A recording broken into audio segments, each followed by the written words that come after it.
Bismillahirrahmanirrahim. Alhamdulillahirabbil alamin.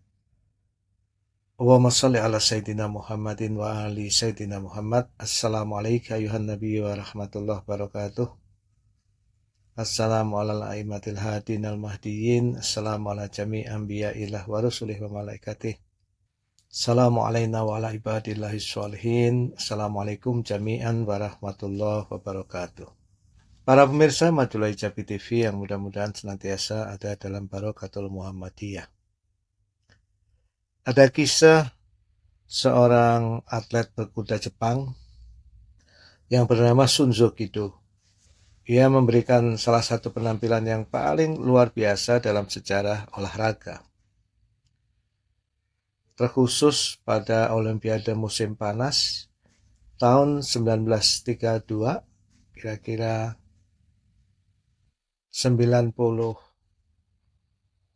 tahun yang lalu di Los Angeles, California. Ia berkompetisi dalam lomba lari ketahanan kuda sepanjang 22,5 mil dengan 50 rintangan. Itu bukan acara yang biasa ia ikuti. Kuda dari atlet tersebut tidak biasa melakukan hal seperti itu. Namun seorang rekan satu tim dari Shunzo Kido ini cedera, sehingga tanpa ragu sang atlet ini, yaitu Shunzo Kido, itu tanpa ragu menggantikan rekan setimnya yang cedera tersebut. Ternyata dia sangat mengejutkan penonton dan berada dalam posisi untuk meraih medali emas. Namun tiba-tiba, saat dia sudah berhasil meninggalkan jauh lawan-lawannya, saat memasuki garis finish dan melewati lompatan kedua terakhir, ia sangat mengejutkan penonton. Tiba-tiba Shunzo Kido ini menarik kendali dan keluar dari perlombaan. Mengapa? Ternyata Shunzo Kido ini bisa merasakan kudanya, jerih payah kudanya dalam perlombaan itu. Yang tadi sudah dijelaskan bahwa kudanya itu tidak terbiasa, tidak dilatih untuk melakukan perlombaan 22,5 mil dengan 50 rintangan seperti itu. Shunzo Kido merasakan bahwa kalau beberapa detik saja ia tambahkan dengan kecepatan penuh, kudanya bisa terbunuh saat melewati garis finish. Jadi dia berpaling, memutuskan dalam waktu sangat singkat, dia berpaling memutuskan untuk tidak melanjutkan untuk menjadi pemenang, dan dia memilih sebuah tindakan yang luar biasa indah, kasih sayang pada sesama makhluk, yaitu menjaga nyawa dari kudanya. Jadi akhirnya perbuatan yang sangat indah dan akhlakul karimah yang luar biasa ini, moralitas dan empati yang luar biasa ini, akhirnya ditulis pada sebuah plakat di jembatan persahabatan di sepanjang jalur gunung Rubido yang memperingati sportivitas yang belum pernah terjadi sebelumnya. Bunyinya seperti ini: Letnan Kolonel Shunzo Kido berpaling dari hadiah untuk menyelamatkan kudanya. Ia mendengar suara belas kasihan yang pelan, bukan sorak-sorai kemenangan yang nyaring.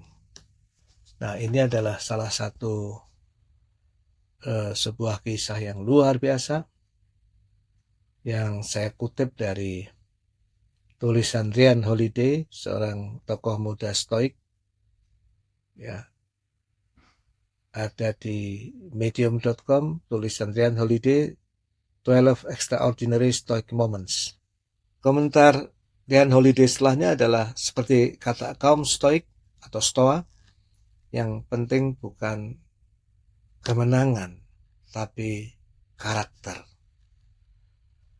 Atau dalam bahasa kita, yang penting adalah akhlakul karimah.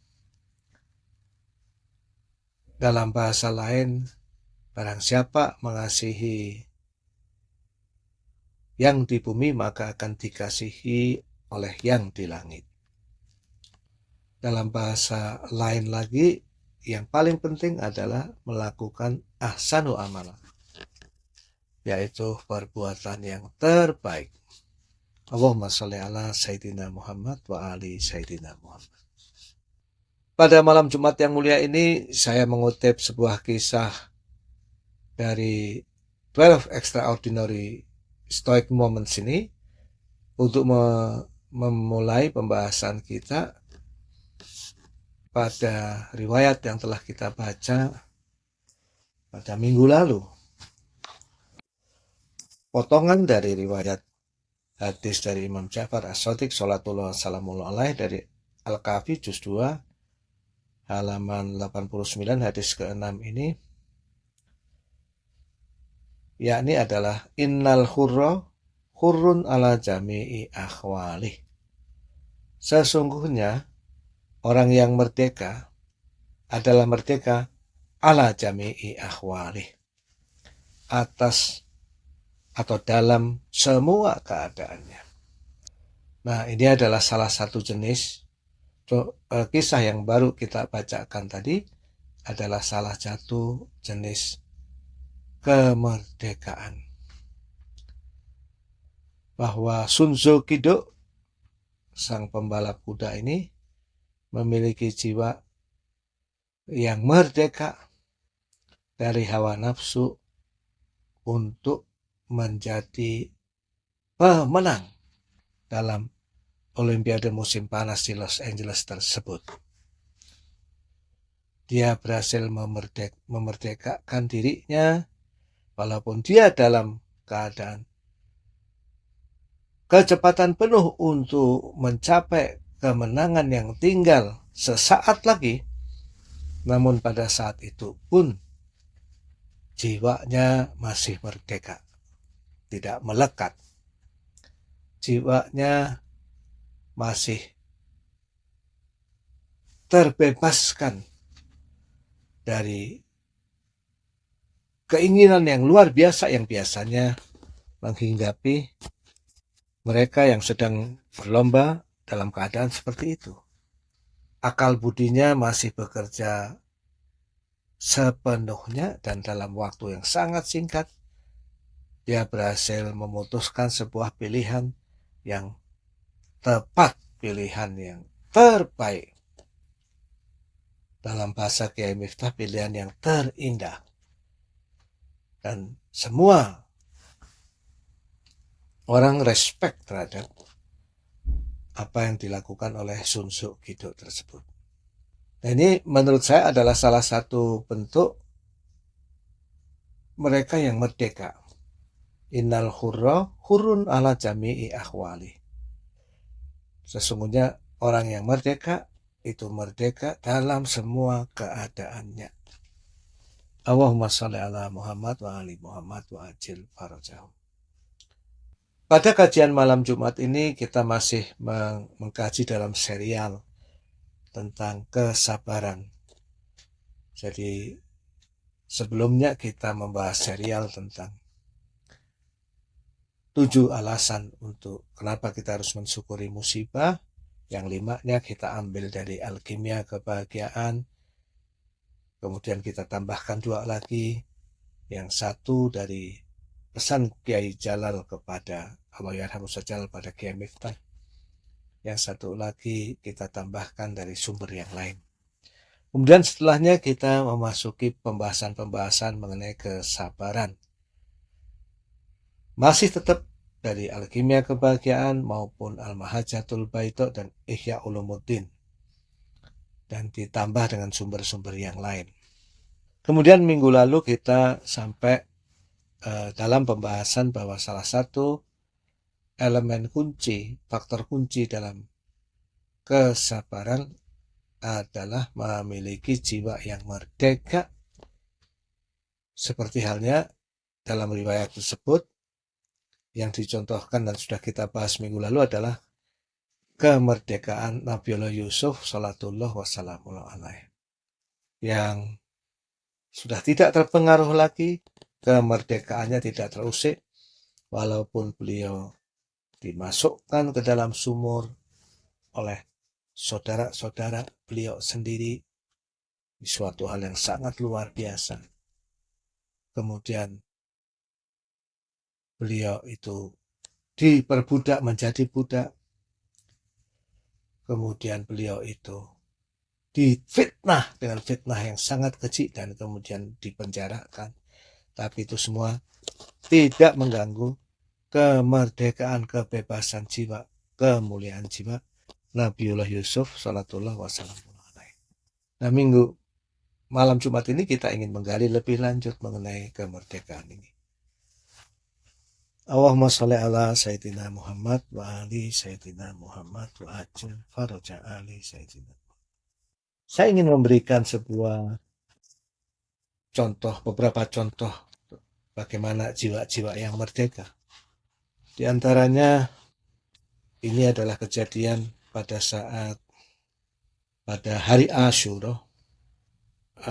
Diriwayatkan bahwa Burair bin Husain Al-Himdani dan Abdurrahman bin Abdirrabih Al-Ansari berdiri di depan pintu kemah, yaitu kemah yang diperintahkan didirikan oleh Imam Husain salatullah wassalamu alaih. Dan kemudian Imam Husain salatullah wassalamu alaih meminta satu tempat yang berisi minyak kasturi yang telah dicampur dengan bunga. Kemudian Imam Husain salatullah wassalamu alaih masuk ke dalam kemah untuk memakai minyak tersebut. Nah, pada saat itu Burair dan Abdurrahman berdiri di depan pintu kemah itu untuk menunggu giliran setelah beliau. Jadi ini adalah sebuah prosesi yang luar biasa, detail kecil di hari Asyura yang luar biasa. Menyambut syahadah ini, peperangan yang demikian agung, Imam Husain salatullah wassalamu alaih dan para sahabatnya ternyata menggunakan minyak kasturi yang dicampur dengan bunga. Allahumma sholli ala Muhammad. Nah, pada saat itu Burair bercanda dengan Abdurrahman. Jadi kita bisa bayangkan ya, dalam situasi yang demikian menegangkan, Burair ini bercanda. Abdurrahman berkata kepadanya, "Hei Burair, kenapa engkau tertawa? Sekarang ini bukan waktunya untuk bercanda dan bermain-main." Ya, Burair menjawab,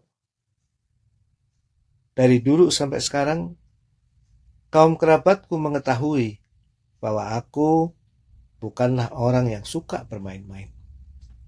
Tapi hal itu aku lakukan karena aku gembira sekali menyaksikan jalan yang kita lalui ini. Demi Allah, kita hanya perlu berhadapan dengan mereka sebentar sambil memainkan pedang kita. Lalu kita akan segera jatuh ke dalam pelukan bidadari surga. Allahumma sholli ala Muhammad wa ali Muhammad wa ajil farajahum." Para pemirsa Majulah Hijabi TV yang mudah-mudahan senantiasa ada dalam Barokatul Muhammadiyah. Dua peristiwa agung ya, pada hari yang demikian menegangkan, ini digambarkan sebuah kemerdekaan jiwa yang sangat indah. Betapa Imam Husain salatullah wassalamu alaih memberikan sebuah contoh menyambut syahadah agung, menyambut peperangan yang demikian dahsyat, tidak melupakan detail-detail kecil yang luar biasa. Menggunakan minyak kasturi dan bunga. Nah, kemudian kejadian yang kedua ini demikian dahsyat juga, bahwa dalam keadaan yang paling menegangkan, ternyata keadaan jiwa salah seorang sahabat Imam Husain ini demikian merdekanya. Malah dia bercanda. Tidak ada sedikit pun rasa takut menghadapi kematian. Ini kalau menurut Michael Foucault adalah sebuah cara menyambut kematian yang paling orisinil ya. Benar-benar puncak eksistensi manusia. Menyambut kematian dengan senyuman, dan kata-kata dari Burer ini demikian mendalam. Burer ini mengatakan apa?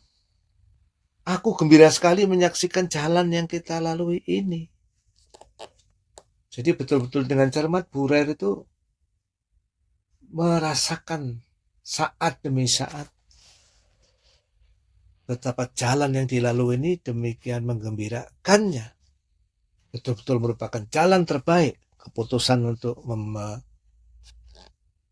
membela keluarga Nabi Salatullah Wassalamullah alaihim, keputusan untuk membela Imam Husain Salatullah Wassalamullah alaihim,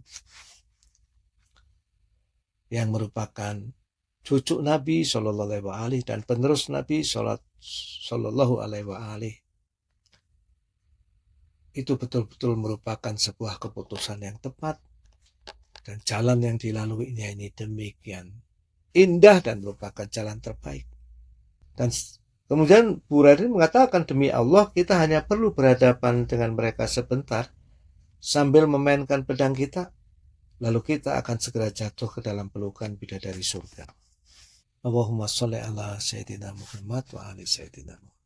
Sebagaimana yang sering kita bahas juga bahwa Imam Husain Salatullah Wassalamullah alaih itu semakin dekat dengan kesyahidan, semakin berbinar wajahnya, semakin bercahaya dengan cahaya yang sangat indah. Jadi ini juga menunjukkan sebuah keadaan kemerdekaan jiwa yang tak terperi. Allahumma sholli ala Sayyidina Muhammad wa ali Sayyidina Muhammad. Yang tidak bergeser sedikit pun walaupun para sahabat terkasih telah syahid berkalang tanah di depan mata. Keluarga-keluarga terdekat termasuk anak sudah syahid. Tapi semakin dekat Imam Husain Salatullah Wassalamullah alaih mendekati syahadah dengan keadaan yang demikian berat, ternyata sama sekali seluruh ujian yang demikian dahsyat itu tidak mengganggu happiness, kedamaian jiwa, kemerdekaan jiwa dari Imam Husain Salatullah Wassalamullah alaih. Allahumma sholli ala Sayyidina Muhammad wa ali Sayyidina Muhammad wa ajil faraja ali Sayyidina Muhammad. Para pemirsa Majulah Hijabi TV yang mudah-mudahan senantiasa ada dalam Barokatul Muhammadiyah. Kali ini kita akan melihat sisi lain dari kemerdekaan jiwa, yaitu kisah Epictetus. Epictetus ini salah satu tokoh dari kaum Stoik. Kaum Stoik itu kalau kita pelajari termasuk kaum yang insya Allah percaya kepada keesaan Tuhan, percaya kepada takdir Allah, dan berusaha hidup selaras dengan takdir Allah. Kalau bahasa kita itu berusaha ridho bil qada. Tapi dengan suatu language games atau kerangka bahasa yang berbeda, yaitu dengan menggunakan kerangka bahasa filsafat Stoik. Nah, Epictetus ini dulunya seorang budak, dan suatu hari saat ia memberi kuliah tentang filsafat, seorang pemilik budak yang marah datang, berusaha untuk menegaskan kekuasaan atau dominasinya. Ia marah dengan ajaran Epictetus. Kemudian sang majikan memutar kaki Epictetus menyebabkan tulangnya patah.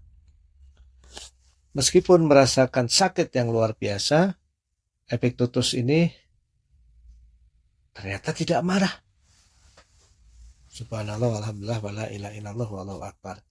Luar biasa. Epiktetus malah menanggapinya dengan ketenangan yang luar biasa.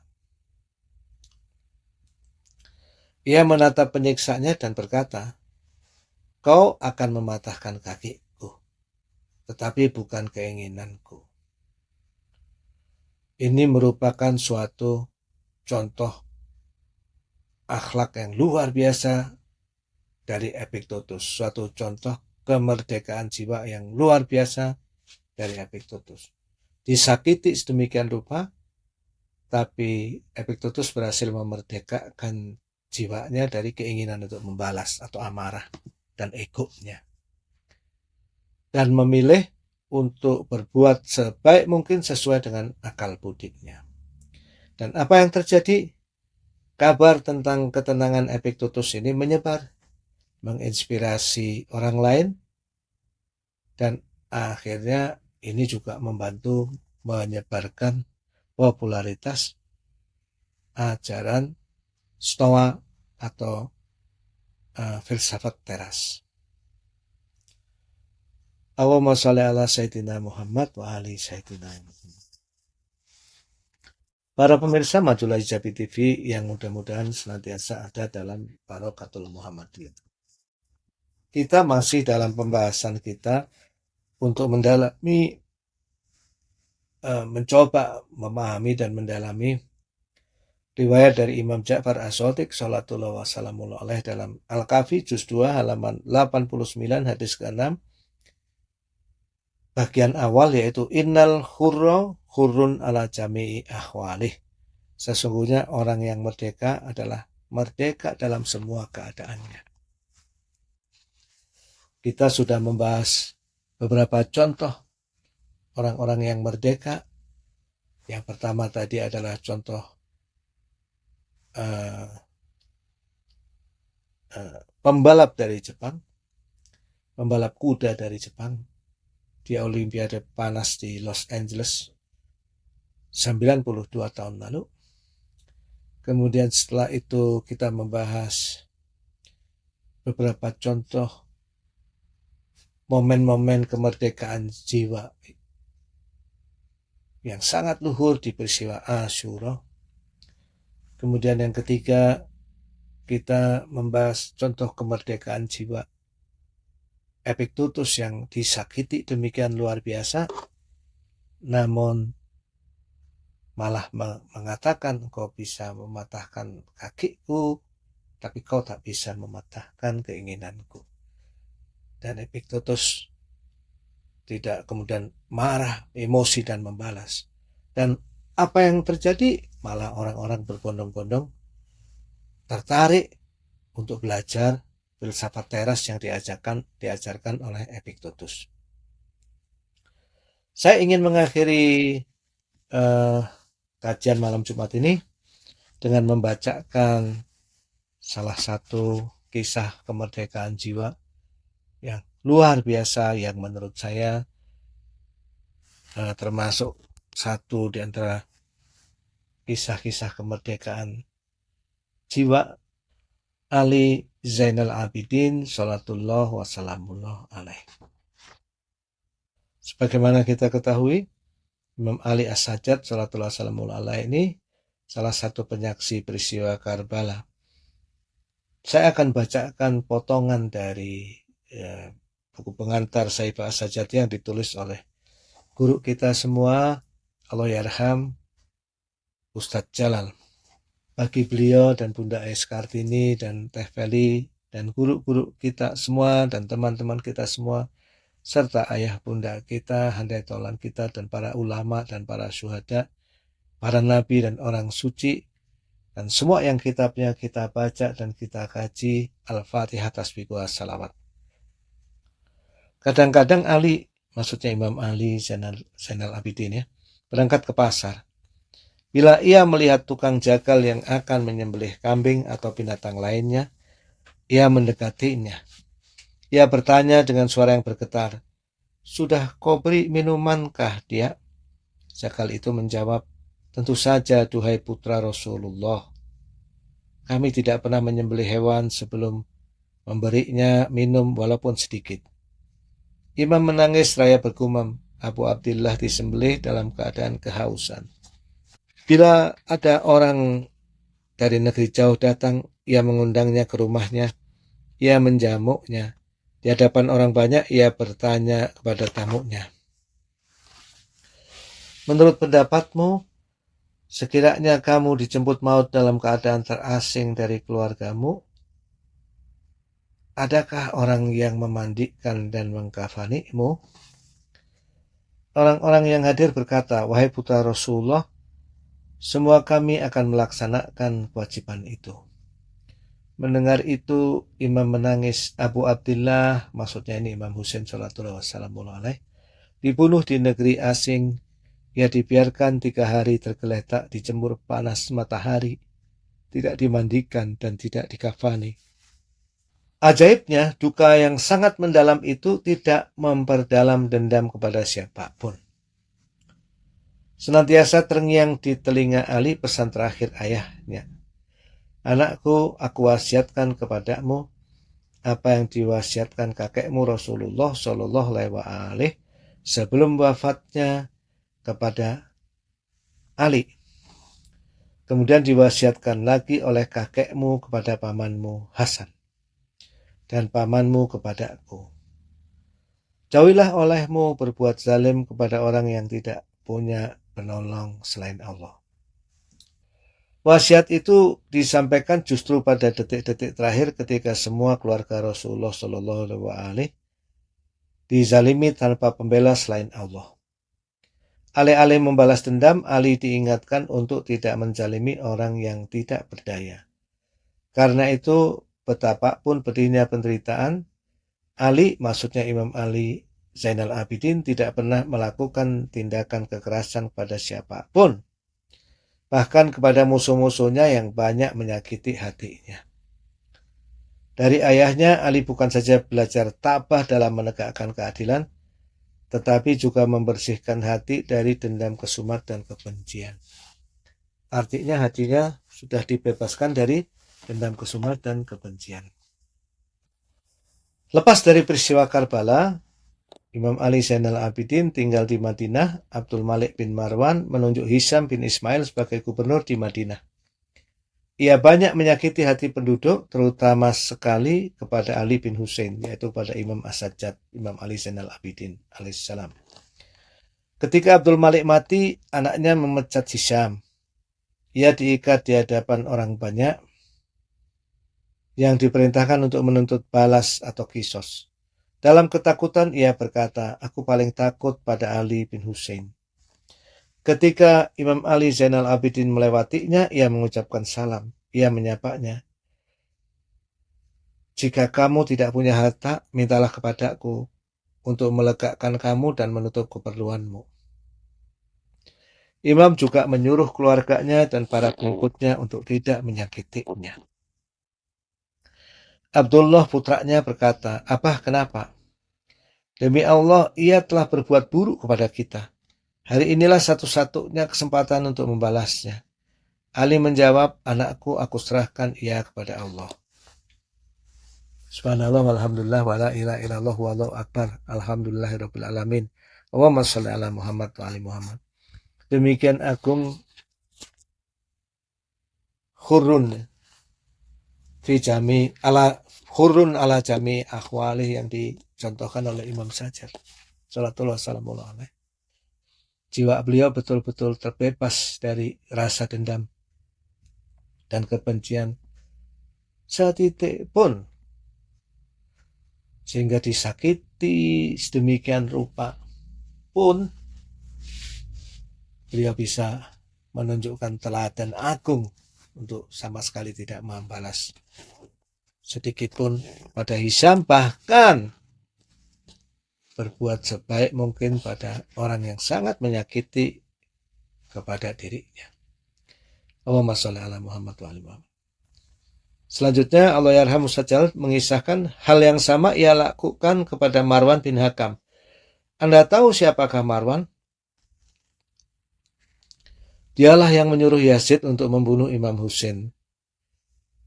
Dialah yang bergabung dengan Muawiyah untuk membunuhi para pecinta Ahlul Bait. Dialah yang tertawa mencemooh ketika datang berita terbunuhnya Husain. Ketika penduduk Madinah berontak, Marwan mencari perlindungan pada anak-anak orang Ansor dan Muhajirin. Tidak seorang pun mau menerima keluarga Bani Umayyah. Bumi menjadi sempit baginya dan keluarganya. Imam Ali bin Husain, maksudnya Imam Ali Zainal Abidin, menawarkan perlindungan di rumahnya. Ia memperlakukan semuanya dengan baik, begitu baiknya sehingga seorang perempuan Bani Umayyah menyatakan bahwa mereka tidak pernah menemukan kehidupan yang begitu menyenangkan seperti di rumah Ali bin Husain. Allahumma sholli ala Muhammad wa ali Muhammad wa ajil farajah. Jamaah para pemirsa Majulah Hijabi TV yang mudah-mudahan senantiasa ada dalam Barokatul Muhammadiyah. Inilah contoh innal hurra hurrun ala jami'i ahwali. Sesungguhnya seorang yang merdeka itu merdeka atas semua keadaannya atau dalam semua keadaannya.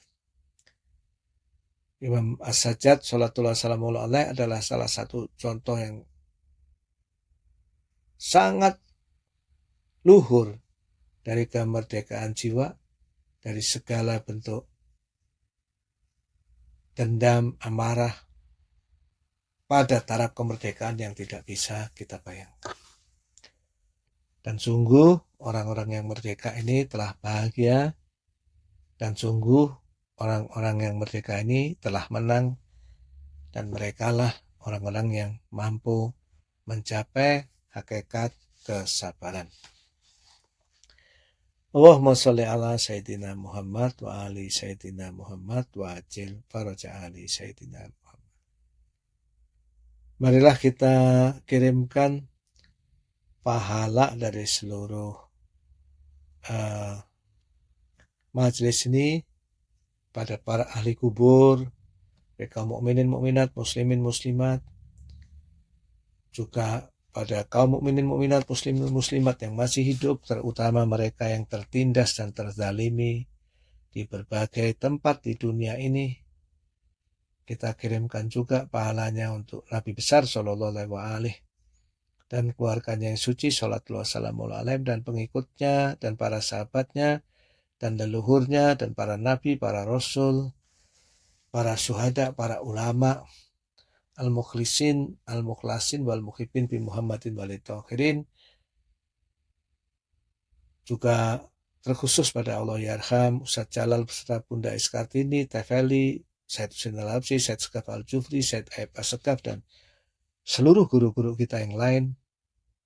Dan semua yang kita baca kitabnya di kajian malam Jumat ini, mudah-mudahan juga pada kedua orang tua kita dan handai tolan kita pahala dari kajian ini, pengajian ini dilimpahkan Allah dan dilipat gandakan bagi mereka.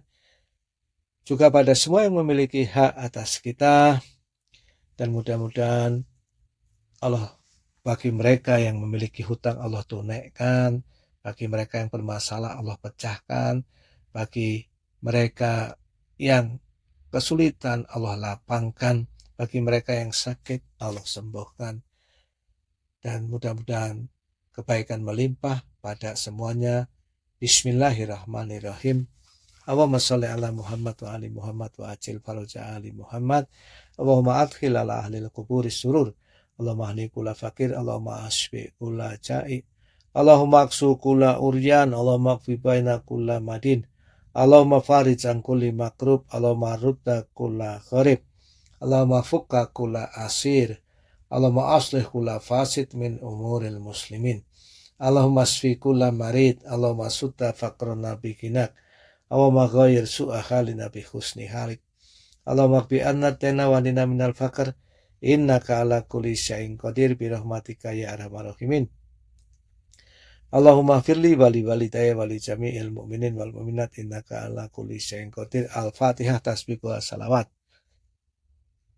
A'udzu billahi minasyaitonir. Wa ma taufiqi illa billah alaihi tawakkaltu wa ilaihi unib. Wassalamualaikum warahmatullahi wabarakatuh.